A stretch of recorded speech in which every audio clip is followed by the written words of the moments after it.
Hey guys, happy Wednesday to you. I just want to give you guys some encouragement. I've heard some stories from quite a few of you that you're kind of having some troubles at school. People talking about you, saying they're going to fight you, beat you up.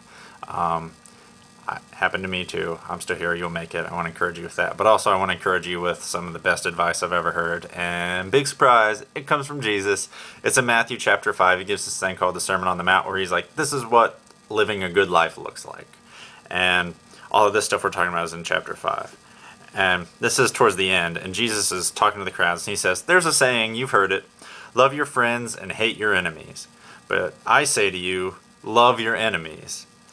And not only that, go even farther and pray for those who persecute you, meaning pray for those people who want to do you harm, those people who are talking smack about you. But when Jesus says it to these people, persecution means people who are trying to spread lies about you and get other people to pick up rocks and throw them at you to kill you.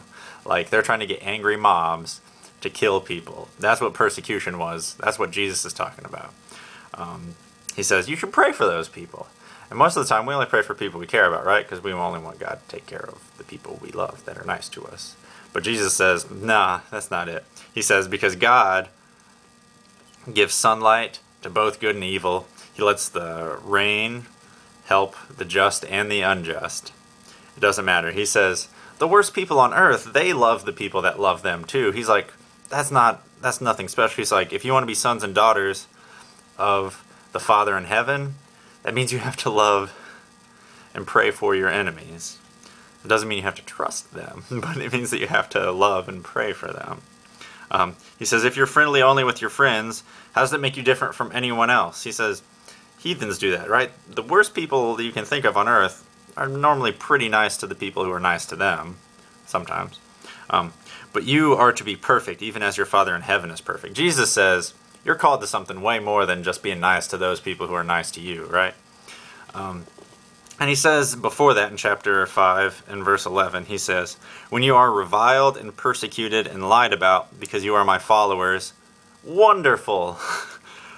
Be happy about it. Be very glad, for it is a tremendous reward awaits you up in heaven.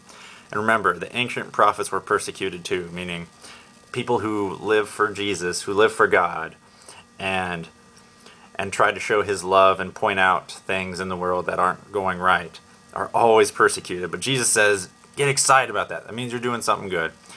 So I just want to encourage you guys, try and find ways to show love to those people that are being annoying to you. Like, don't start spreading rumors back about them. Don't be it's upsetting, but don't act terrible to them just because they're acting terrible to you. Show them love like God shows us love. Like when we mess up every time and we do something that we know is wrong, we're kind of like just spitting in God's face and saying we don't care about you. And he still loves us, right? Like that doesn't stop him from loving us. And that's the same thing that he's calling us to. That's what Jesus said in that other passage, right? He's calling us to love like God has loved us. We have to love others like God loved us. And he forgives everything and he loves us. So it's weird and it's uncomfortable, but try and find some ways to do it. And the single biggest thing you can do is pray for them. I can't tell you how many times I've been in weird fights and people have yelled at me. And I'm like, I just don't know what to do with this person.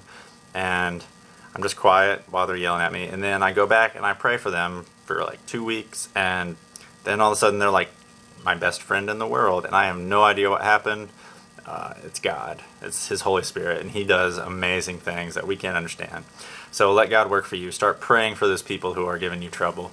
And hopefully you can show them the love of Christ. Love you guys. Have an awesome week. God bless.